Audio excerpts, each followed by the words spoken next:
रात का समय था और आसमान में घने काले बादल मंडरा रहे थे। बिजली की चमक और बादलों की गड़गड़ाहट से वातावरण और भी डरावना हो गया था। ऐसे में कोई भी समझदार इंसान घर से बाहर निकलने की हिम्मत नहीं करता, लेकिन अजय और उसके दोस्त निडर होकर एक पार्टी से लौट रहे थे। यह रात किसी और रात जैसी नहीं थी। यह रात थी भूतिया रेलवे स्टेशन काल रात स्टेशन के आसपास से गुजरने की। अजय और उसके दोस्तों ने शहर के बाहरी इलाके में स्थित एक फार्म हाउस में पार्टी की थी। वापस लौटते समय उनके दोस्तों ने अलग अलग रास्ता चुना ताकि वे जल्दी अपने अपने घर पहुंच सकें। अजय ने भी अपने दोस्तों से अलविदा कहकर अपनी बाइक का रास्ता पकड़ा। उसका रास्ता रेलवे पटरियों के पास से होकर गुजरता था, जो उसे कालरात स्टेशन के पास ले जाने वाला था। अजय तेजी से बाइक चला रहा था, लेकिन तभी अचानक उसकी बाइक ने अजीब आवाज करना शुरू कर दिया और कुछ ही देर में बंद हो गई। उसने बाइक को दोबारा स्टार्ट करने की कोशिश की, लेकिन सब बेकार था। चारों ओर अंधेरा था और सन्नाटा पसरा हुआ था। उसे समझ नहीं आ रहा था कि क्या किया जाए। कुछ सोचने के बाद उसने देखा कि कालरात स्टेशन पास ही है। उसने सोचा कि शायद स्टेशन पर उसे मदद मिल जाए, इसलिए वह अपनी बाइक वहीं छोड़कर स्टेशन की तरफ बढ़ गया। कालरात स्टेशन एक सुनसान और वीरान जगह थी। यह स्टेशन कभी रेलवे नेटवर्क का एक महत्वपूर्ण हिस्सा हुआ करता था, लेकिन अब यह लगभग बंद हो चुका था। स्टेशन की पुरानी इमारतें, जर्जर खंभे और टूटी फूटी बेंचें इस जगह के खौफनाक माहौल को और भी बढ़ा रहे थे। अजय जैसे ही स्टेशन के प्लेटफॉर्म पर पहुंचा, उसे वहां कोई भी नहीं दिखा। चारों तरफ सन्नाटा था, बस कभी कभी बिजली की गड़गड़ाहट सुनाई देती थी। अजय धीरे धीरे आगे बढ़ता गया। तभी उसकी नजर एक कोने में बैठी एक बुजुर्ग महिला पर पड़ी।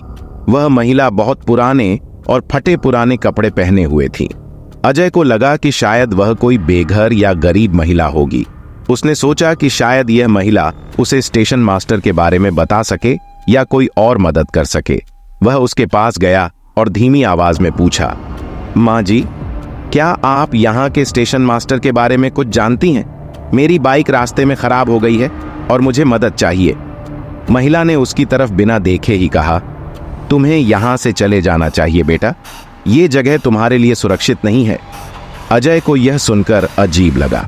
उसने फिर से पूछा, माँ जी, क्या यहाँ आसपास कोई मैकेनिक या गैरेज है? महिला ने एक बार फिर बिना देखे कहा, यहाँ से जितनी जल्दी हो सके निकल जाओ, तुम नहीं जानते यहाँ रात को कौन कौन आता है। अजय को उस महिला की बातों से और ज्यादा अजीब लगने लगा। उसने सोचा कि शायद महिला अपने होश में नहीं है। वह अब आगे बढ़ने ही वाला था कि तभी उसे रेलवे ट्रैक पर किसी ट्रेन के आने की आवाज सुनाई दी। वह चौंक गया, क्योंकि यह स्टेशन अब लगभग बंद ही माना जाता था और यहां से कोई ट्रेन नहीं गुजरती थी।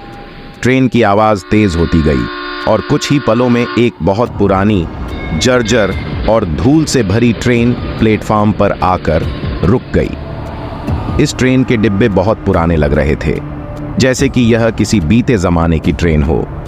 ट्रेन के डिब्बों की खिड़कियों से अजीबोगरीब आवाजें आ रही थीं, जैसे कोई दर्द में कराह रहा हो या किसी को मदद के लिए पुकार रहा हो। अजय का दिल तेजी से धड़कने लगा। वह ट्रेन की खिड़कियों की तरफ देखने की कोशिश करता है, लेकिन उसे कुछ साफ साफ दिखाई नहीं देता। बस कुछ धुंधली सी परछाइयां हिलती डुलती नजर आती हैं। ट्रेन से एक ठंडी हवा का झोंका आता है, जो अजय को सिहरन से भर देता है। अजय के मन में अब डर घर करने लगा था। उसने सोचा कि वह वापस उस महिला के पास जाकर उससे कुछ और जानकारी लेगा, लेकिन जब वह मुड़कर देखता है तो वह महिला वहां से गायब हो चुकी थी। एक पल पहले जो महिला वहां बैठी थी, अब उसका कोई नामो निशान नहीं था। अजय का दिल जोर जोर से धड़कने लगा। उसने चारों तरफ देखा, लेकिन महिला का कोई पता नहीं चला। अजय को अब यह जगह और भी डरावनी लगने लगी। वह वापस अपनी बाइक के पास जाने के लिए मुड़ा ही था कि अचानक उसे महसूस हुआ कि कोई उसकी पीठ पर सांसें ले रहा है। उसका शरीर ठंड से कांप उठा। उसने झट से पीछे मुड़कर देखा, लेकिन वहां कोई नहीं था। अजय अब तेजी से प्लेटफॉर्म से बाहर निकलने की कोशिश करने लगा। तभी उसने देखा कि ट्रेन की खिड़कियों से कई जोड़ी आंखें उसे घूर रही हैं। वे आंखें इंसानी नहीं लग रही थीं। उनमें अजीब सी चमक थी, जैसे कोई जानवर घात लगाए बैठा हो। अजय के रोंगटे खड़े हो गए। उसे लगा जैसे वे आंखें उसकी आत्मा में झांक रही हैं। वह तेजी से प्लेटफॉर्म के दूसरी तरफ भागने लगा, लेकिन उसके कदम भारी हो रहे थे, जैसे कोई अदृश्य ताकत उसे रोक रही हो। अचानक प्लेटफॉर्म के आखिरी छोर से एक आदमी गार्ड की वर्दी पहने हुए उसकी तरफ आता दिखाई दिया। उसकी चाल धीमी थी और उसका चेहरा बहुत ही अजीब था, न तो पूरी तरह इंसानी और न ही पूरी तरह परछाई जैसा।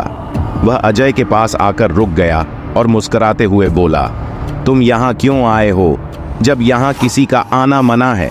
अजय ने कांपते हुए कहा, मुझे नहीं पता था, मेरी बाइक खराब हो गई थी, मुझे सिर्फ मदद चाहिए थी। उस आदमी ने एक भयानक हंसी के साथ कहा, यहाँ कोई मदद नहीं मिलती बेटा, यहाँ जो आता है वह कभी वापस नहीं जाता। अजय के दिल में अब डर पूरी तरह से बैठ चुका था। उसे समझ नहीं आ रहा था कि वह क्या करे। वह गार्ड के पास से भागने की कोशिश करता है, लेकिन जैसे ही वह एक कदम आगे बढ़ाता है, उसे लगने लगता है कि उसका शरीर बर्फ जैसा ठंडा हो गया है और उसकी टांगें लकवाग्रस्त हो गई हैं। ट्रेन की सीटी फिर से बजने लगती है और यह धीरे धीरे चलने लगती है। अजय को महसूस होता है कि वह खुद भी ट्रेन की तरफ खींचता चला जा रहा है, जैसे कोई अदृश्य ताकत उसे खींच रही हो। उसकी आंखें भारी होने लगती हैं और वह अपने शरीर पर काबू खोने लगता है। ट्रेन के डिब्बों से आती अजीब आवाजें अब और भी तेज हो गई थीं और वह खुद को बेहोशी के करीब महसूस करता है।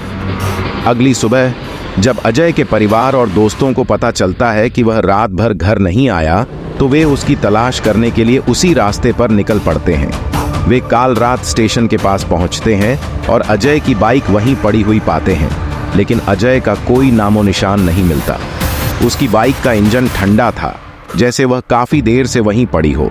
स्थानीय लोग बताते हैं कि उन्होंने रात में उस भूतिया ट्रेन को स्टेशन पर आते जाते देखा था, लेकिन किसी ने उस पर ज्यादा ध्यान नहीं दिया, क्योंकि इस तरह की कहानियां इस स्टेशन के बारे में पहले से ही मशहूर थीं। पुलिस को बुलाया जाता है, लेकिन वे भी अजय का कोई सुराग नहीं लगा पाते। गांव के बुजुर्ग बताते हैं कि यह स्टेशन कभी एक हादसे का शिकार हुआ था, जिसमें एक ट्रेन पटरी से उतर गई थी और कई यात्रियों की मौत हो गई थी। तब से इस स्टेशन को बंद कर दिया गया था।